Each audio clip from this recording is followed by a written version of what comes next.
မင်္ဂလာပါဒီကျွန်တော်တို့ပြောကြမယ်အကြောင်းအရာကလေ online မှာခုဘလို့ကကွဲမလဲအားလုံးအတွက်ပို့ပြီး safe ဖြစ်တဲ့နေရာတစ်ခုဖြစ်အောင်ဘလို့အတူတူလုပ်ကြမလဲဆိုတာပါပဲဒါတကယ်ကိုလေလူတိုင်းနဲ့တနည်းမဟုတ်တနည်းတော့ relate ဖြစ်နေမဲ့ topic တစ်ခုပါ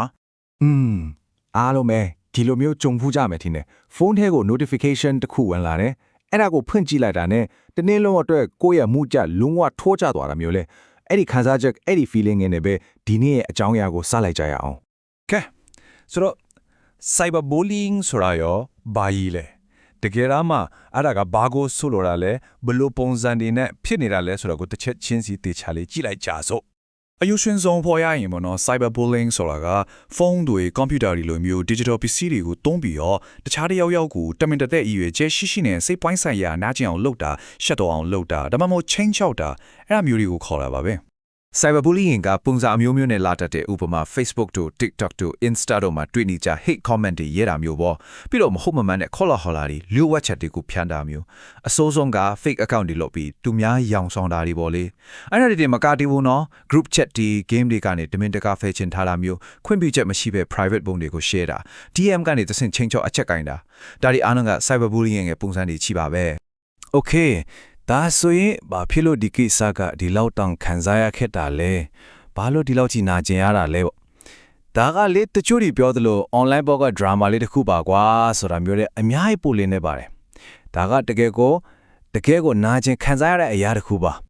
အပြင်းမနိုင်ကျင့်ခံရရတဲ့ cyber bullying ကဖားကွာလဲဆိုရင်အဓိကကွာခြားချက်ကအများကြီးရှိတယ် cyber bullying က 24/7 ဖြစ်နေတာအချင်းမျိုးနေရာမျိုးပဲကိုယ်ရင်ကိုယ်ခန်းထဲမှာအေးစစ်စစ်နေနေတော့လွတ်မြောက်ခွင့်မရှိတယ်လို့ခန်းစားရတယ်ပြီးတော့ online မှာဆိုကြလေကြီးတဲ့သူကအများကြီးဖြစ်နိုင်တယ် post တကူက viral တွားရတယ်တကဘာလုံးကိုတော့ခဏလေးနဲ့ပြန့်သွားနိုင်တယ်အစိုးဆုံးတစ်ချက်ကဘာလဲဆိုတော့ anonymous လုပ်လို့ရတာပဲဘယ်သူမှမသိပဲနောက်ွယ်ကနေတိုက်ခိုက်လို့ရတော့ bully လုပ်တဲ့သူကပို့ပြီးရေးတင်းလာတာပို့ပြီးဆိုးလာတာမျိုးဒီကိစ္စရဲ့နောက်ဆက်တွဲဆိုးကျိုးတွေကတကယ်ကိုပြင်းထန်ပါတယ်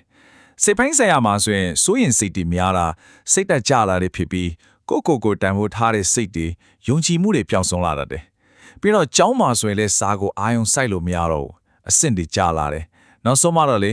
စိတ်ဖိစီးမှုတွေအိတ်မပျော်တာတွေနဲ့ကိုယ့်ရဲ့နေ့စဉ်ဘဝတစ်ခုလုံးကိုပါလာပြီးထိခိုက်တော့တာပဲဒီစကားလေးကိုတော့အမြဲတမ်းတတိယစေချင်တယ် online ပေါ်မှာရေးလိုက်တဲ့စကားလုံးတစ်လုံးချင်းစီတိုင်းဟာတခြားတယောက်ရဲ့စိတ်ကြမ်းမာရေးကိုအယံကိုပြင်းထန်ထိခိုက်စေနိုင်တယ်ဆိုတာကိုလေကဲပြဿနာဘာလဲဘလောက်ဖြစ်ဆိုးလဲဆိုတာကိုပြောပြီးပြီဆိုတော့အရေးကြီးတဲ့အပိုင်းကိုတွားကြမယ်ဖြည့်ရှင်းတဲ့အပိုင်းပေါ့တကယ်လို့မြတ်ဒီလိုချင်းနေမင်းနဲ့ကိုယ်တိုင်တဲ့တိုးရန်ချက်ချင်းပါလုံးရမလဲအဲ့ဒီအတွက် game plan တစ်ခုကိုကြည့်လိုက်ကြအောင်အရေးပေါ်လှုပ်ဆောင်ရမယ့်အဆင့်၄ဆင့်ရှိပါတယ်တေချာမှတ်ထားနော်အဆင့်1ဘာပဲဖြစ်ဖြစ်လုံးဝ reply မပြောင်းပါနဲ့သူတို့ကကိုယ့်စီက reaction ကိုလိုချင်နေတာအဲ့ဒါကိုမပေးလိုက်ပါနဲ့အဆင့်2တွေ့ရမယ့်အကောင်လုံးကို screenshot ရိုက်ထားပါ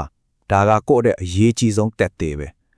အဆင့်3ချက်ချင်း block လုပ်ပြီးတာနဲ့ report တင်လိုက် social media platform တိုင်းမှာဒီ feature တွေအသင့်ရှိပြီလားပြီးတော့နောက်ဆုံးနဲ့အရေးကြီးဆုံးဖြစ်တဲ့အဆင့်၄ကတော့ကိုယုံကြည်ရတဲ့လူတစ်ယောက်ကိုအတိပေးပါပြောပြပါဒီဝင်ထုတ်ဝင်ပိုးကြီးကိုတယောက်ထဲမထန်တော့ပါနဲ့ကဲအခုကတိုက်ခိုက်ခံရမှပြန်လုပ်တာထက်ကိုဘက်ကနေကြိုတင်ကာကွယ်တဲ့အပိုင်းကိုတွားကြမယ်ကိုယ့်ရဲ့ digital space ဆိုလေလုံးဝမထိုးဖောက်နိုင်တဲ့ခံတက်ကြီးတခုလို့တိစောက်ကြမယ်အကုန်လုံးကို lockdown လုပ်ပေးလိုက်မယ်ကိုယ့်ရဲ့ social media account တွေကိုဘယ်လို launch ချမလဲဆိုတော့ဥပမာ Facebook မှာဆို profile ကို launch ချထားလို့ရတယ် comments တွေကို friends only ပဲမြင်အောင်ထားလို့ရတယ် TikTok မှာဆိုရင် account ကို private ပြောင်းလဲလို့ရတယ်ပြီးတော့ direct to stitch တို့ကိုပိတ်ထားလို့ရတယ် Instagram မှာဆိုရင် hidden words တို့ restrict တို့လို feature တွေကတကယ်ကိုအသုံးဝင်နေနော်ဒါတွေကမချစ်မနေသုံးသင့်တဲ့ settings တွေပါဒါတွေကတော့ဘယ် platform မှာမဆိုအတောင်းတမဲ့ရေးပြရေး security tips တွေပေါ့ကိုယ့် account တွေ hack မခံအောင် two factor authentication 2FA ကိုမဖြစ်မနေဖွင့်ထားပါပြီးတော့လူစိမ်းတွေစီကလာတဲ့ message request တွေသူတို့ပို့တဲ့ link တွေကိုဆက်ဆိုပြီးတော့မှလုံးဝသွားမနှိပ်ပါနဲ့ကိုရေးကိုလာ post တွေ story တွေတင်ရင် close friend list ကိုပဲသုံးတာအကောင်းဆုံးပဲနောက်ဆုံးတစ်ခုကတော့ကိုယ့် password ကိုဘယ်သူ့ကမှဘယ်တော့မှ share မလုပ်ပါနဲ့ဒါကတော့အခြေခံအကြားဆုံးနဲ့အရေးကြီးဆုံးပဲအခုပြောမဲ့အပိုင်းကလေဒီနေ့ပြောခဲ့တဲ့မြထဲမှာတကယ်ကိုအရေးကြီးဆုံးအပိုင်းလို့ပြောလို့ရတယ်အဲ့ဒါကတော့အကူအညီတောင်းဖို့ဘယ်တော့မှမကြောက်ပါနဲ့ဝယ်မလဲပါနဲ့ဆိုတာပါပဲဒါလုံးဝရှက်စရာကိစ္စမဟုတ်ဘူး